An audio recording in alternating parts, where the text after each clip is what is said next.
Hello students, कैसे आप सब। आई होप आप सब बढ़िया होंगे। तो क्लास 6 स्टूडेंट्स, आपके पेपर आ चुके हैं हाफ ईयरली और आपको इस टाइम रिवीजन की बहुत ज़रूरत है। और रिवीजन का सबसे बेहतर तरीका है क्वेश्चन पेपर को सोल्व करना। आपके सामने क्लास 6 का साइंस का क्वेश्चन पेपर है जो कि पीएमसी केंद्रीय विद्यालय में आ चुका है। हाफ ईयरली का 2024-25 का आपका पेपर है।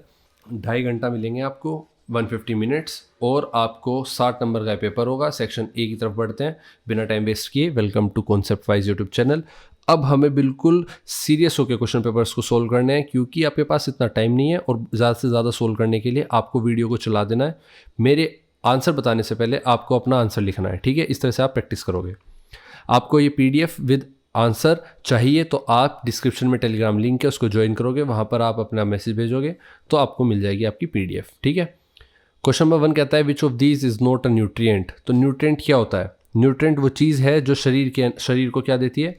एनर्जी देती है, या ग्रोथ और हेल्थ में मदद करती है, ठीक है। वो होती है आपकी न्यूट्रिएंट। अब आप देखो न्यूट्रिएंट क्या क्या होता है। जैसे carbohydrates, protein, fats, vitamins, minerals, fibre, ये सब क्या है? न्यूट्रिएंट। लेकिन वहीं पर ऑक्सीजन आपकी न्यूट्रिएंट नहीं है। ये क्या है? ये तो एक गैस है जो हम सांस के रूप में लेते हैं, ठीक है। सांस लेते हैं जिससे। नेक्स्ट क्वेश्चन तक बढ़ते हैं। Question number 2, the pole of a magnet that points towards north is gold. जो एक पॉइंट मैग्नेट का नॉर्थ की तरफ को डायरेक्शन करता है, तो वो कौन सा पॉइंट होता है? वो कौन सा पोल होता है? नॉर्थ पोल होता है, ठीक है। जब मैग्नेट को फ्रीली लटकाते हैं तो उसका एक सिरा हमेशा नॉर्थ की तरफ मुड़ता है। जैसे मान लो ये आपकी मैग्नेट में एक पॉइंट है और यहाँ पर नॉर्थ, साउथ, ईस्ट, वेस्ट है, तो ये पॉइंट किसकी तरफ करेगा? हमेशा नॉर्थ की तरफ करेगा। तो ये क्या होगा? नॉर्थ पोल होगा इस साइड, ठीक है। उसे नॉर्थ पोल कहते हैं। तो ऑप्शन बिल्कुल सही होगा। Next question number 3, the study of living organisms in is gold. तो बेसिकली जो स्टडी करते हैं लिविंग ऑर्गेनिजम्स की, उसको क्या कहते हैं?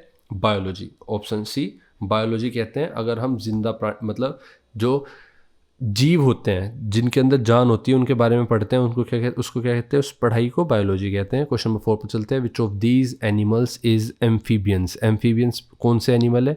बेसिकली एम्फीबियंस वो होते हैं जो पानी और ज़मीन दोनों में रह सकते हैं। तो ऑप्शन बी बिल्कुल सही होगा, फ्रॉग, ठीक है। लायन ज़मीन पर रहता है आपका शेर, क्रो हवा में रहता है, काऊ ज़मीन पर रहती है। लेकिन फ्रॉग एक ऐसा जानवर है जो पानी और ज़मीन दोनों पर रहता है। क्वेश्चन नंबर 5 की तरफ आते हैं। The SI unit of length is A centimetre, B kilometre, C metre और डी मिलीमीटर। तो एसआई यूनिट ऑफ लेंथ क्या है? ऑप्शन सी, किलोमीटर, ठीक है। नेक्स्ट क्वेश्चन की तरफ बढ़ते हैं।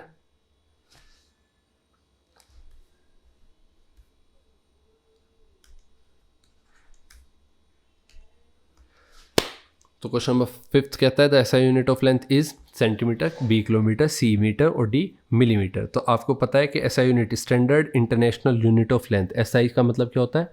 Standard international unit of length क्या होती है? मीटर। किलोमीटर मत लगा देना, मीटर, ठीक है। Answer C, metre. Option question number 6 पर आते हैं। Which one of the following provides protection against disease. इनमें से क्या एक ऐसी चीज़ है जो डिजीज से प्रोटेक्ट करता है इंसान को? प्रोटीन्स, कार्बोहाइड्रेट्स, वाइटामिन्स और फैट्स। तो ऑप्शन सी बिल्कुल सही होगा इसका। देखो, कार्बोहाइड्रेट्स का काम होता है एनर्जी प्रोवाइड करना, ठीक है। प्रोटीन्स का काम होता है बॉडी या मसल को बनाना, ठीक है।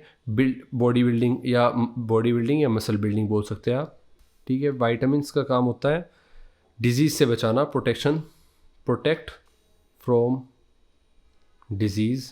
और फैट्स का काम होता है आपका एनर्जी रिजर्व करना, ठीक है। नेक्स्ट क्वेश्चन तरफ बढ़ते हैं। Question number 7, a bicycle moving on the roads shows. जो bicycle moving on the road shows which type of motion. तो जो बाइसिकल होती है सीधी लाइन में चलती है तो उसको मोशन, लीनियर मोशन कहते हैं, ठीक है। जो आप देखते हो कि bicycle moving on the road shows which type of motion is this, तो वो क्या होता है? सीधा मोशन, एक लीनियर मोशन है। Option C, linear. Circular motion इस तरह से होता है, रोटेशनल जो रोटेट करता रहता है, और ऑसिलेशन जो ऐसे घंटे की जो पेंडुलम होता है वो जो करता है वो ऑसिलेटरी मोशन होता है, ठीक है। तो लीनियर मोशन बाइसिकल कैसे मूव करती है? रोड शो पर linear motion. Question number 8, which of these is a renewable resource. Renewable resource वह रिसोर्स होता है जो आप दोबारा से यूज़ कर सकते हैं, या फिर यूज़ करने के बाद अगर वो ख़त्म भी हो गया है तो वो बहुत जल्दी ग्रो होता है, ठीक है, कम टाइम में ग्रो हो सकता है और हम उसको फिर से यूज़ कर सकते हैं। तो कोल, पेट्रोलियम, इन सब में बहुत टाइम लगता है। सी, सनलाइट, जी हाँ, रिन्यूएबल रिसोर्स में आती है सनलाइट, क्योंकि ये ख़त्म ही नहीं होती, तो इसको ग्रो होने की ज़रूरत नहीं है। सेक्शन बी पर आते हैं। हर क्वेश्चन 2 मार्क्स का आपके सामने होगा। अच्छा, अप्रोच को समझ लेते हैं। क्वेश्चन पेपर को सोल्व करने के 2 मेन मोटिव होते हैं हमारे, रिवीजन एंड अप्रोच, फिर इसके साथ मोस्ट इम्पोर्टेंट कॉन्सेप्ट्स। ये 3 पॉइंट्स होते हैं जिससे हम क्वेश्चन पेपर को सोल्व करते हैं। अप्रोच क्या कहती है? रिवीजन तो हो ही रहा है, अप्रोच क्या कहती है? अप्रोच कहती है कि क्वेश्चन 1 नंबर के जो क्वेश्चंस हैं उसको आप सिर्फ एक बार पढ़ोगे और ऑप्शंस पढ़ोगे, होता है ठीक है, वरना आप आगे बढ़ोगे। अगर आपको लगता है समझ में नहीं आया तो आप दूसरी बार पढ़ सकते हैं, लेकिन अगर आपको समझ में आ गया और आपको पता है कि इसका आंसर आपको नहीं आता तो आप उसको बार बार पढ़ के टाइम वेस्ट नहीं करोगे, ठीक है। सेक्शन बी, जो 2 मार्क्स के क्वेश्चन होंगे उनको आप, अगर आपको एक आंसर आता है, अगर आपको उसका प्रॉपर आंसर आता है तो ठीक है, लेकिन 2 मार्क्स का क्वेश्चन है और आपको आंसर में सिर्फ एक ही पॉइंट पता है तो उस एक पॉइंट को आप 2 में बांट दोगे। कैसे? जैसे डेफिशिएंसी डिजीज़ क्या होती है और गिव वन एग्जांपल। तो एक एग्जांपल दे दिया आपने, एक डेफिशिएंसी डिजीज़ के बारे में बता दिया, 2 पॉइंट हुए, आपको 2 नंबर मिल जाएंगे। तो क्वेश्चन नंबर 9 में पूछा है कि डेफिशिएंसी डिजीज़ क्या होता है। अगर हमारी बॉडी को कोई विटामिन या मिनरल ठीक से नहीं मिलता, अगर बॉडी को विटामिन मिनरल नहीं मिलता तो बॉडी वीक हो जाती है और बीमारी आ सकती है। ऐसी बीमारियां जो कि डिफिशिएंसी डिजीज़ कहते हैं, जिसको ऐसी बीमारियों क्या कहते हैं हम? डेफिशिएंसी डिजीज़ कहते हैं। एग्जाम्पल के तौर पर हमारी विटामिन डी की कमी से, विटामिन डी की वजह से क्या होता है, डी की कमी की वजह से क्या होता है, रिकेट्स नाम की बीमारी हो जाती है, ठीक है।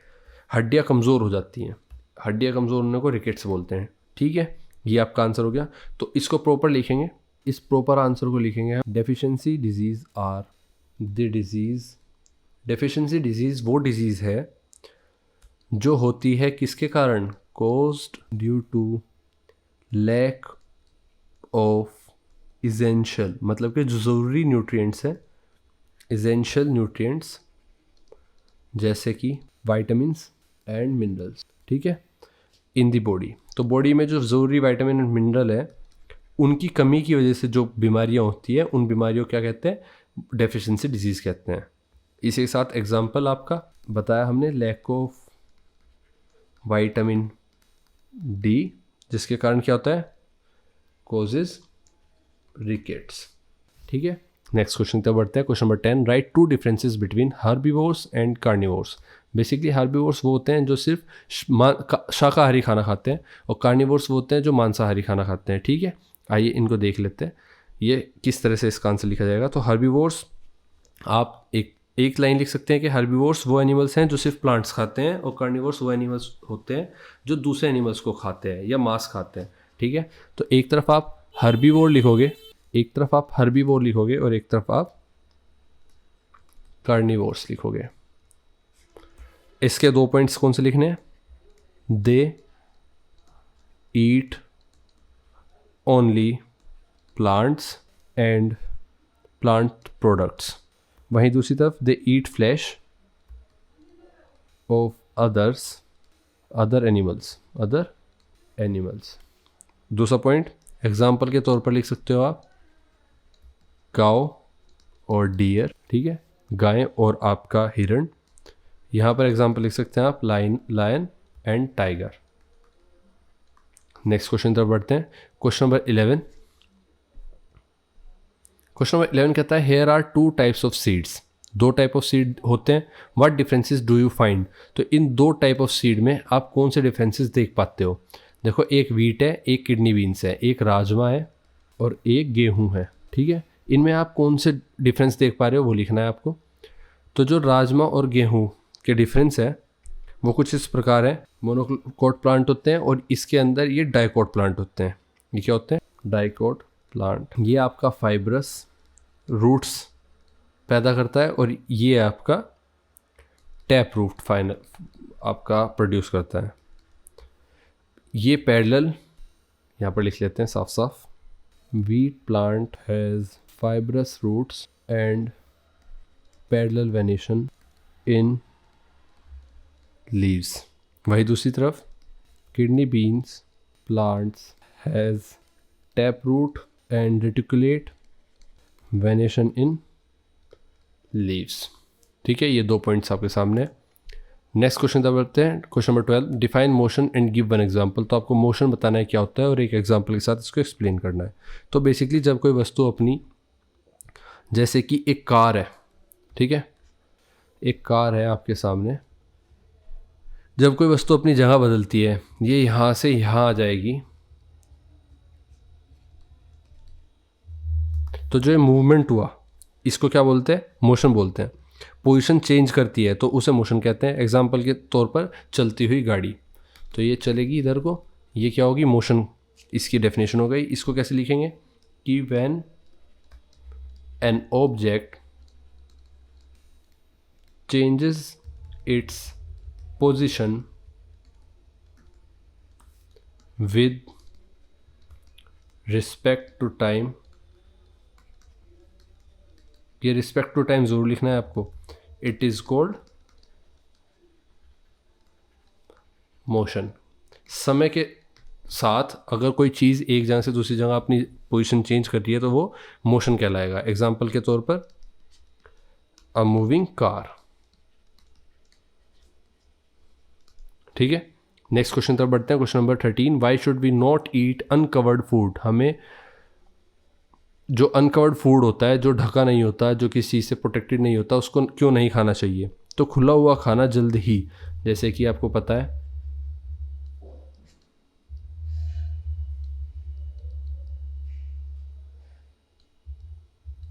मान लो ये आपके चावल या कुछ भी खाना रखा है, लग रहा है गरम गरम भाप उठ रही है, ठीक है, और इस भाप में आपने देखा कि ये कवर्ड नहीं था, तो ये कैसे हो सकता है? इन्फेक्टेड हो सकता है, कंटेमिनेटेड हो सकता है।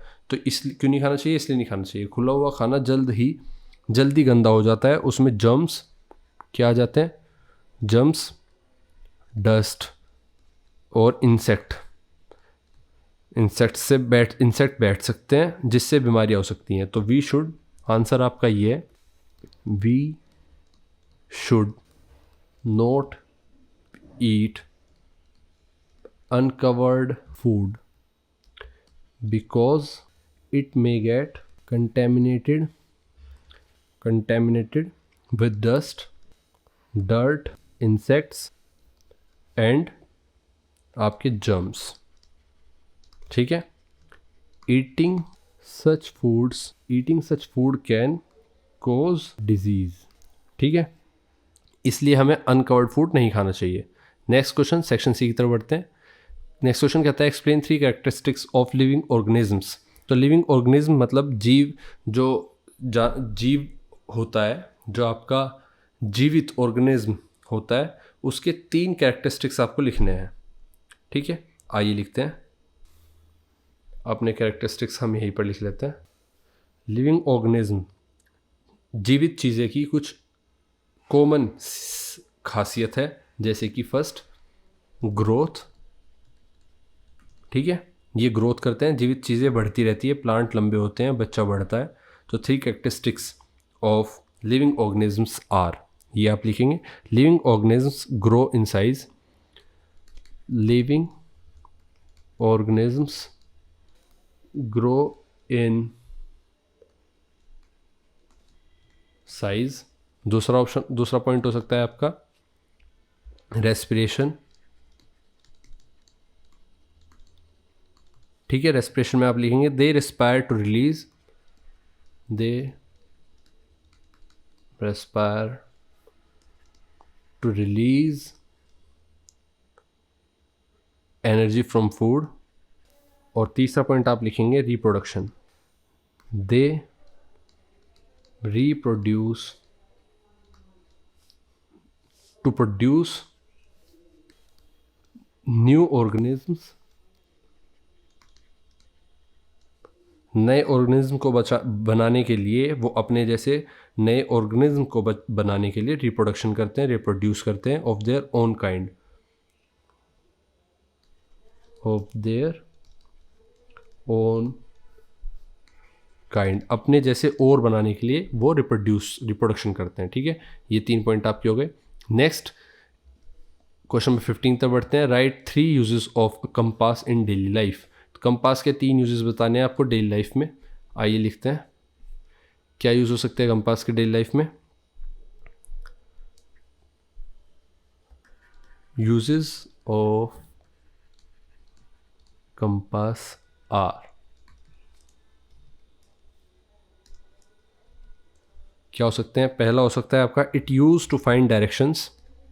जो कंपास होता है वो डायरेक्शन बताता है, तो it used to find directions while travelling.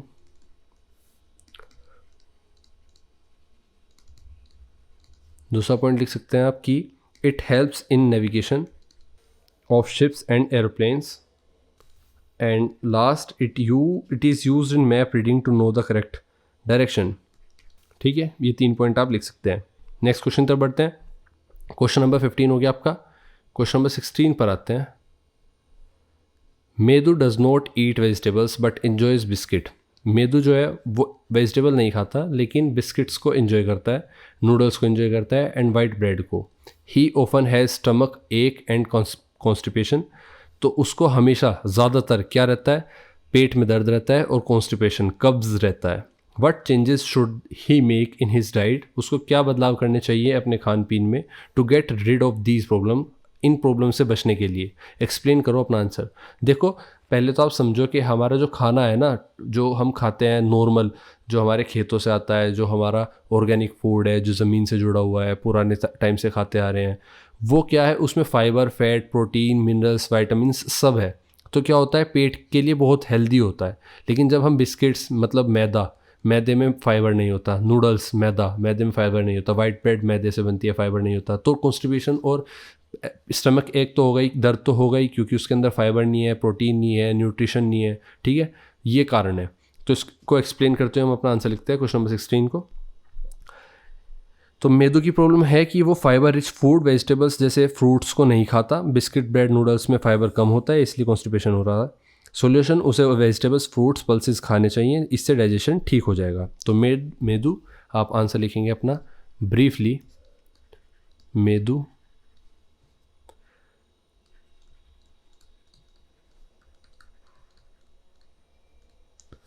should increase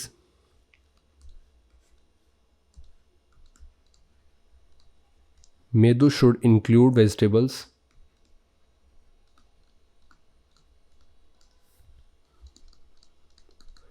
fruits, pulses and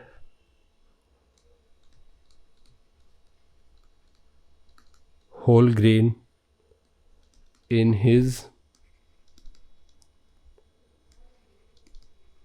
diet. These foods contain roughage,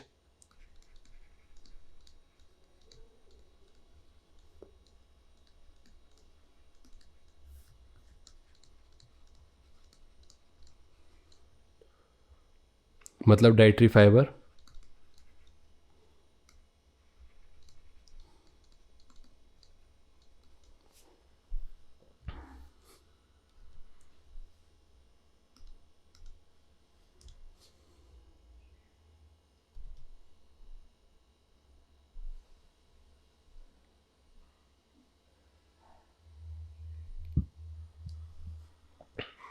which helps in proper digestion and prevents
तो दीज फूड्स कंटेन रफेज मतलब डाइटरी फाइबर उनके अंदर होता है which helps to proper digestion में help करते हैं और प्रिवेंट करते हैं कॉन्स्टिपेशन से। तो इन फूड को, जैसे कि जंक फूड हो गया आपका, eating healthy food, junk food को अवॉइड करने से और हेल्दी फूड को ईट करने से क्या होगा, पेट का दर्द चल जाएगा और पेट की सारी प्रॉब्लम्स हट जाएंगी। तो ये आपका प्रॉपर आंसर हो गया। ठीक है, क्वेश्चन नंबर 17 कहता है explain with examples the difference between uniform and non uniform motion. तो यूनिफॉर्म और नॉन यूनिफॉर्म मोशन क्या हुआ, वो आपको एग्जाम्पल के साथ एक्सप्लेन करना है। आइए करते हैं। तो यूनिफॉर्म मोशन जब कोई ऑब्जेक्ट इक्वल टाइम में इक्वल डिस्टेंस तय करे। एग्जाम्पल के तौर पर train moving at constant speed. मान लीजिए एक ट्रेन है, ठीक है, कुछ इस प्रकार आपकी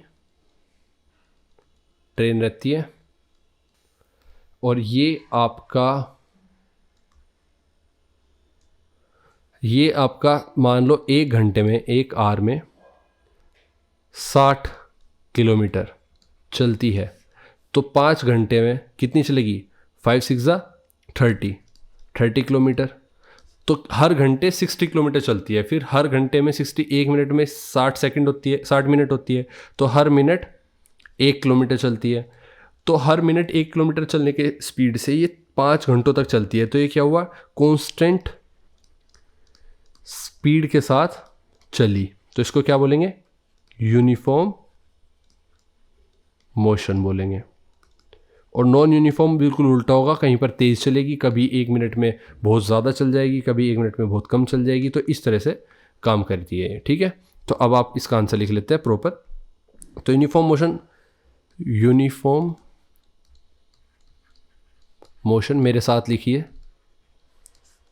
यूनिफॉर्म मोशन की वो लिखिए definition, when an object covers equal distance, ठीक है, equal distance in equal interval of time, in equal interval of time, it is called uniform motion. It is called uniform motion. Example के तौर पर जो मैंने आपको समझाया, a train moving with constant speed. Next, non uniform,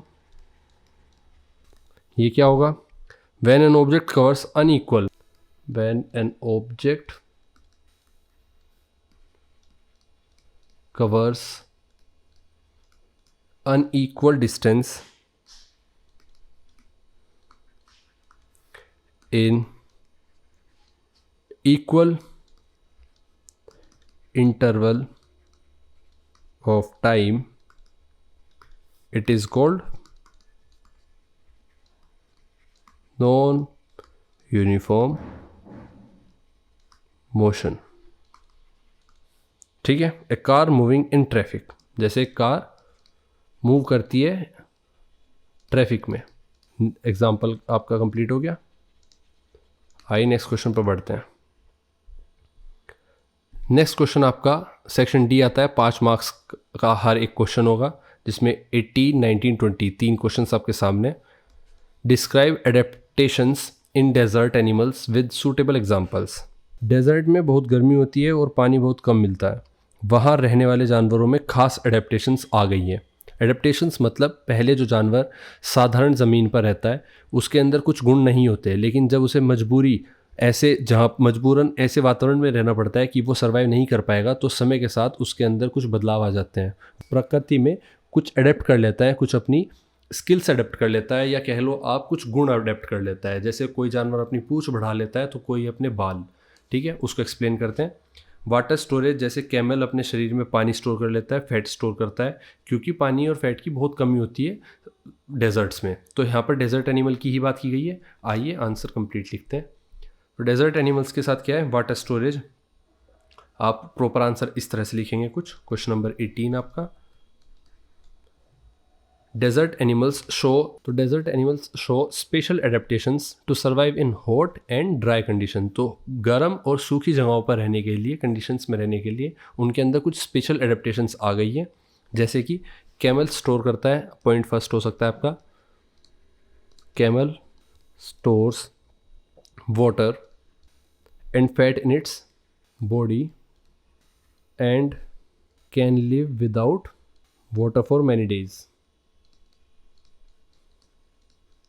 तो वो बिना पानी के काफ़ी दिन तक इसलिए रह सकता है क्योंकि वो पानी को अपने अंदर स्टोर कर सकता है और फैट को भी स्टोर कर सकता है, ठीक है। दूसरा पॉइंट हो सकता है कैमल से रिलेटेड जानवरों के लिए, डेजर्ट से रिलेटेड जानवरों के लिए, many desert animals sweat very little. Many, जैसे आपको गर्मी में पसीना आता है, लेकिन एडेप्टेशन यही एडेप्ट कर लिया है जानवरों ने कि उनको पसीना आना ही बंद हो गया है, जिसके कारण वो अपना शरीर का पानी खोते नहीं है। मतलब उनके पानी में अगर वो पसीना भी आएगा तो पानी की कमी होगी शरीर में। हमें तो आ जाता है, लेकिन समय के साथ जानवरों ने ऐसे अडेप्ट कर लिए चीज़ें कि उनको पसीना ही आना बंद हो गया, स्वेट करना बंद कर दिया उन्होंने, जिसके कारण उनका शरीर का जो वाटर लॉस होता था वो नहीं होता है। तो many desert animals sweat very little to reduce water loss. Next point ये हो सकता है आपका कि मैनी और सम। नेक्स्ट पॉइंट आपका हो सकता है कि some animals like desert fox come out at night, वो बाहर रेत से बाहर रात को ही आते हैं, to avoid day time heat, और दिन में जो गर्मी होती है उससे बचते हैं, ठीक है। नेक्स्ट क्वेश्चन तक बढ़ते हैं, नेक्स्ट पॉइंट की तरफ बढ़ते हैं अपने, क्योंकि 5 मार्क्स का एक क्वेश्चन है। Camel has long legs to keep its body away from the hot sand, और सैंड बहुत गर्म होता है, तो camel has long legs to avoid to keep its body away from the hot sand, ठीक है। इस तरह से आप अपना आंसर लिख सकते हैं। क्वेश्चन नंबर 19 पर आते हैं। Explain the process of making an artificial magnet bye rubbing method. तो रबिंग, दो चीज़ों को आपस में रगड़ने से कैसे एक चुंबक या मैग्नेट को बनाया जा सकता है आर्टिफिशियली तरीके से, इसको एक्सप्लेन करना है। आइए क्वेश्चन नंबर 19 को देखते हैं। क्वेश्चन नंबर 19 आपका कहता है कि मैग्नेट बनाने का तरीका बच्चों को आसानी से समझ में आता है। कैसे? एक आयरन नेल या आयरन बार लो, मैग्नेट का एक पोल लो और उसे बार पर एक ही डायरेक्शन में बार बार रब करो। मान लो कि ये एक कील या नेल जिसको आप बोलते हो वो है, ठीक है। हाँ, ये एक नेल। अब इस पर अगर आप एक साइड से किसी चुंबक का, ये नॉर्थ और ये साउथ पोल है, इसको रब करते हैं, ठीक है, रब करते हैं, तो क्या होगा? धीरे धीरे आयरन बार मैग्नेटाइज्ड हो जाएगी और छोटे आयरन ऑब्जेक्ट्स को अट्रैक्ट करने लगेगी, ठीक है। धीरे धीरे वो मैग्नेट की तरह से परफॉर्म करने लगेगी। इसको आप कैसे लिख सकते हैं? इसको लिख सकते हैं कि first step, artificial magnets can be made by rubbing method. ये रबिंग मेथड के पॉइंट्स क्या हो सकते हैं? पहले, टेक एन आयरन बार और नेल। दूसरा पॉइंट आपका, rub one pole of a natural magnet along the length of the iron bar. तो आयरन बार पर आपको पूरी बार पर रब करना है, पूरा। मान लो ये एक आयरन बार है, इस पूरी आयरन बार पर रब करना है पूरा, ठीक है। एक पोल को, या तो इसको या इसको, iron bar in one direction only, in one, और वो भी सिर्फ एक डायरेक्शन की तरफ को, बार बार। ऐसे नहीं कि हर बार बार ऐसे आगे पीछे कर रहे हैं, सिर्फ एक इस तरफ को आपको बार बार करना है, डायरेक्शन ओनली। नेक्स्ट आप क्या करेंगे? Third point, repeat the process several times. Repeat this process for several times. इसको बार बार आपको लगातार करते रहना है। और last point, fourth, the iron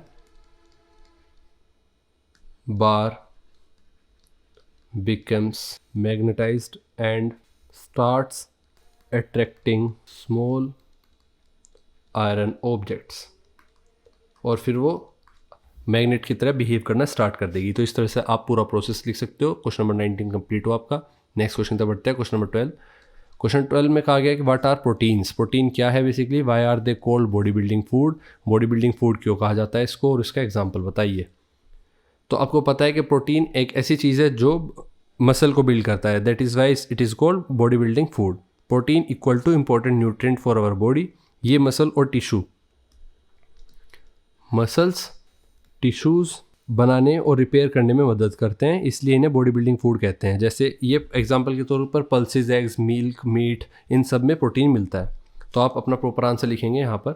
question number 20 का आंसर ये रहा कि प्रोटीन्स आर इम्पोर्टेंट न्यूट्रिएंट्स, ठीक है, required by our body for growth and repair of tissues. They are called bodybuilding foods because they help in building muscles and body parts. Example के तौर पर आप लिख सकते हैं पल्सेस, मिल्क एंड मीट। तो प्रोटीन क्या करता है? प्रोटीन एक इम्पोर्टेंट न्यूट्रिएंट तो है ही बॉडी के लिए, लेकिन ये ग्रोथ और रिपेयर ऑफ टिश्यू में मदद करता है। इसको बॉडी बिल्डिंग फूड इसलिए कहते हैं क्योंकि ये हेल्प करता है बिल्डिंग मसल में और बॉडी पार्ट्स को ग्रो करने में, ठीक है, help in building muscles and body parts. Question number 21 section E पर आता है। 5 मार्क्स का क्वेश्चन ईच होगा, 21, 22, 23, जिसमें आपके पास एक सिचुएशन बेस्ड क्वेश्चन है, पहला, दूसरा भी और तीसरा भी। तो Reshma had trouble seeing things in dim light. तो उसको रेशमा को परेशानी होती है कम लाइट में देखने में। The doctor tested her I site. वो डॉक्टर उसकी आई साइट को चेक करते हैं एंड प्रिस्क्राइब करते हैं particular vitamin supplement. He also advise, वो उनको एडवाइस करता है include a few food items in diet. और वो उनको एडवाइस करते हैं कुछ खास तरह के फूड आइटम्स अब उनकी खान पान में। तो ऑप्शन ए पूछता है कि which deficiency disease is she suffering from. तो कौन सी डेफिशिएंसी हो रखी होगी, डिजीज़ उनको हो रखी होगी जिनसे वो ग्रसित हैं। कहने का मतलब है कि इसमें जब आपको दिया गया है कि वो देखने में उनको दिक्कत हो रही है कम लाइट में, तो ये किस न्यूट्रिएंट की कमी की वजह से ये बीमारी होती है, आपको पता है? बिल्कुल हाँ, आपको ये पता है कि जब भी आँखों की रोशनी कम लाइट में कम हो जाए, मतलब रोशनी तेज़ होगी तो बिल्कुल सही है, लेकिन कम लाइट होगी तब दिक्कत दे रही है, तो आप नाइट ब्लाइंडनेस बोलते हैं इसको। ये किसकी कमी की वजह से होता है? Deficiency of vitamin A. Vitamin A की डेफिशिएंसी की वजह से ये डिजीज़ होती है, जिसको बोलते हैं हम नाइट ब्लाइंडनेस। दूसरा, which food component may be lacking in her diet. कौन सा फूड कंपोनेंट है जो इनकी डाइट में कम हो रखा होगा? तो ऑब्वियसली विटामिन ए। तो क्वेश्चन फर्स्ट का आंसर आपका नाइट ब्लाइंडनेस हो गया। क्वेश्चन 2 का आंसर आपका विटामिन ए हो गया, ठीक है। और third, suggest some food items that she should include in her diet to overcome this problem. तो कुछ फूड्स आप सजेस्ट करो इनको जिसमें इनकी डाइट में जो इस प्रॉब्लम को कम कर सके। तो वो आपको फूड बताने हैं जिसमें विटामिन ए रिच फूड होते हैं, जो विटामिन ए जिसमें प्रोवाइड किया पहले से आपको मिलता है, जैसे कि कैरेट्स, गाजर में विटामिन ए मिलता है, स्पिनिच, पालक में विटामिन ए मिलता है, पपाया, मैंगो, मिल्क, ठीक है, इन सब में, but fish etcetera, fish oil और ETC एक्सेट्रा। तो इन सब में क्या मिलता है? आपको विटामिन ए मिलता है, जो कि इस प्रॉब्लम से बचने में मदद करता है। क्वेश्चन नंबर 2 की तरफ बढ़ते हैं। Plants are essential for life on earth. तो प्लांट्स जो है वो बहुत ज़रूरी, हमारे अर्थ पर जीवन के लिए ज़रूरी है। They produce oxygen.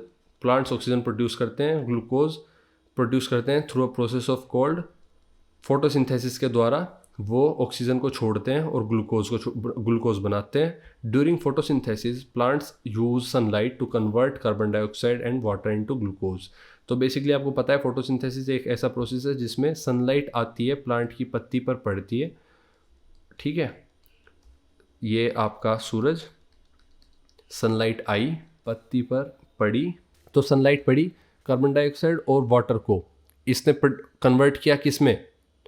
ग्लूकोज और ऑक्सीजन में। तो CO2 प्लस वाटर को सनलाइट ने क्या किया? प्रोड्यूस किया किस में? ग्लूकोज और ऑक्सीजन में। ये आपका पूरा प्रोसेस हुआ। इसके भी पर क्वेश्चन पूछा गया है, what essential gas do plants produce during photosynthesis that is vital for human and animal life. तो ह्यूमन और एनिमल लाइफ के लिए कौन सी ऐसी गैस है जो फोटोसिंथेसिस के द्वारा प्रोड्यूस की जाती है और वो इसेंशियल गैस है, ठीक है। ये फर्स्ट क्वेश्चन आपका है, तो इसका आंसर आप दोगे कि देखो, पहले तो आप फोटोसिंथेसिस को एक बार और समझो। फोटोसिंथेसिस एक ऐसा प्रोसेस है जिसमें पौधे सनलाइट का यूज़ करके ग्लूकोज बनाते हैं और ऑक्सीजन छोड़ते हैं। तो ये पौधे की पत्ती है जिस पर सनलाइट पड़ती है, ठीक है, इस पर सनलाइट आपकी पड़ी।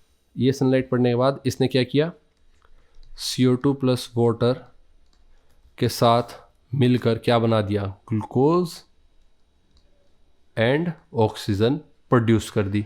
ये तो हो गया। इसको समझते हैं। प्लांट प्रोड्यूस फर्स्ट, आपका क्वेश्चन पूछा गया कि कौन सी गैस है, तो प्लांट इसेंशियल गैस कौन सी प्रोड्यूस करते हैं, plants produce oxygen during photosynthesis which is vital for human and animal life। तो आपको पता ही है एनिमल और ह्यूमन लाइफ के लिए बहुत ज़रूरी है ऑक्सीजन। ऑक्सीजन के बिना कोई भी लाइफ धरती पर नहीं रह सकती, कोई भी जीवन जीवित नहीं रह सकता बिना ऑक्सीजन के। तो प्लांट प्रोड्यूस करते हैं ऑक्सीजन को, यही वो वाइटल गैस है, ठीक है। ये आपका फर्स्ट का आंसर हो गया। सेकंड पूछता है कि what energy rich molecule do plants produce during photosynthesis. तो कौन सा एनर्जी रिच मॉलिक्यूल है, तो आपको पता है कि एनर्जी रिच मॉलिक्यूल कौन सा है, plant produce an energy rich molecule called glucose. इसका आंसर आपका ग्लूकोज होगा। नेक्स्ट की तरफ बढ़ते हैं। ये आपका photosynthesis is process by which green plants make their own food using carbon dioxide, water and sunlight। जैसे मैंने आपको बताया सनलाइट क्या करती है, वाटर कार्बन डाइऑक्साइड के साथ मिलके फूड बनाती है। फूड में क्या होता है, फूड में क्या होता है, ग्लूकोज और ऑक्सीजन। तो सनलाइट ग्लूकोज और ऑक्सीजन रिलीज कर देती है और अपना खाना बना लेती है। तो सनलाइट क्या करती है, किस में काम करती है, in the presence of chlorophyll and release oxygen, ठीक है। ये पूरा प्रोसेस हमने समझा दिया। नेक्स्ट क्वेश्चन तक बढ़ते हैं। Question number 3, Seema was walking in the park. Seema park में घूम रही थी शाम के समय में, जब उसने नोटिस किया कि group of birds flying together in a V shape. तो बर्ड्स कैसे फ्लाई कर रही थी, वी शेप में। तो यहाँ पर सारी बर्ड्स थी लाइन में और एक वी शेप बना रही थी। उसने ऑब्जर्व किया और वो चौंक गई कि ऐसा क्यों हो रहा है, क्यों वो ऐसे, she wandered why they didn't fly alone, और वो अकेले अकेले क्यों नहीं उड़ रही है, साथ में क्यों उड़ रही हैं। What advantage they got by flying in such a pattern, उनको इस पैटर्न में उड़ने से क्या फ़ायदा हो रहा है। लेटर, और बाद में, she read that birds fly in groups to save energy and protect themselves from predators. तो वो बाद में रियलाइज़ करती है जब उस बर्ड्स के बारे में पढ़ती है कि ग्रुप ऑफ बर्ड्स ऐसे क्यों उड़ रहा था। वो उड़ रहा था वो ग्रुप ऑफ बर्ड्स इसलिए वी शेप में उड़ रहा था क्योंकि वो अपनी एनर्जी को सेव करते हैं इस तरह से उड़कर, और जो अपने आप को प्रेडेटर्स, जो उनके दुश्मन होते हैं, उनको मारना चाहते हैं, उनसे अपने आप को बचाने के लिए इस तरह से उड़ते हैं, ठीक है। इसके भी यहाँ पर 5 क्वेश्चन आपके सामने। What shape did the birds from the while flying together. What shape did the birds form while flying together? तो ऑप्शन ए का obviously V shape. The birds formed a V shape while flying together, ठीक है। दूसरा question कहता है कि why do birds prefer flying in groups instead of flying alone? वो group में प्रेफर क्यों करती है अकेले उड़ने से। तो birds prefer flying in groups to save energy and protect themselves from predators, ठीक है। नेक्स्ट क्वेश्चन कहता है how does the V shape help birds save energy. कैसे वी शेप बर्ड्स को हेल्प करती है एनर्जी सेव करने में। सही बात है। तो basically V shape helps them save energy because, third का आंसर लिखते हैं, because each bird creates less air. Each bird creates less air resistance for the bird behind it। तो जब वो उड़ती हैं एक के पीछे एक हवा छोड़ती हैं, जब हवा छोड़ती है तो जो एयर रेजिस्टेंस होता है वो कम होता चला जाता है, तो उसके बाद वो कम पावर लगानी पड़ती है। तो पूरा ग्रुप एक ऐसे हवा में एक ऐसा स्ट्रक्चर क्रिएट करता है जिसमें वो बर्ड जो है वो लेस एयर रेजिस्टेंस क्रिएट करती है, ठीक है, और वो प्रेशर कम होता चला जाता है और वो हवा में तैरती चली जाती है। ठीक है, ये इसका आंसर था। फोर्थ पर आते हैं, what other advantage do birds get when they fly together in group. इससे अलग कौन सी एडवांटेज हो सकती है कि वो वी शेप में उड़ती हैं। तो bird also get protection from predators by flying in groups. तो फोर्थ आंसर हो सकता है, birds also get protection from predators by flying in group. Last question 5. Humans also work. Can you think of any human activity? जी हाँ, where people work in group for similar benefits. तो same benefits के लिए, same तरह के फ़ायदों के लिए क्या कोई इंसान भी ऐसा कोई काम करता है, वो आपको बताना है। जी हाँ, human also work in groups for similar benefits. For example soldiers in army, same इसी तरह से ग्रुप में काम करते हैं जिससे कि ज़्यादा दुश्मन उनको मार ना सके। ठीक है, soldiers in army. Players in a sports team and students in a group study. ठीक है, आई होप आपको समझ में आया होगा। तो इस तरह से हमने अपना पूरा क्वेश्चन पेपर सोल्व कर लिया है और आपको आई होप कि आपको पेपर में बहुत बहुत मदद मिलेगी। इस तरह से ही आपका पेपर आएगा। आपको क्वेश्चन पेपर इसी तरह से सोल्व करना चाहिए, जब भी जाके आप पेपर में बेटर परफॉर्म कर पाओगे और आपका कॉन्फिडेंस बिल्ड होगा। ठीक है, विश्वास बनेगा आपका आपके क्वेश्चंस को करने को लेके। तो वीडियो को लाइक करना, अपने दोस्तों में शेयर करना और चैनल को सब्सक्राइब करना बिल्कुल मत भूलिएगा। मिलते हैं आपकी क्लास के नेक्स्ट क्वेश्चन पेपर को सोल्व करते हुए। इस पीडीएफ का और इसके सॉल्यूशन का लिंक इस वीडियो के डिस्क्रिप्शन में दे दिया गया है। टेलीग्राम को ज्वाइन करो और अपनी पीडीएफ ले लीजिए। मिलते हैं आपकी क्लास के नेक्स्ट क्वेश्चन पेपर को सोल्व करते हुए। तब तक के लिए बाय गाइज।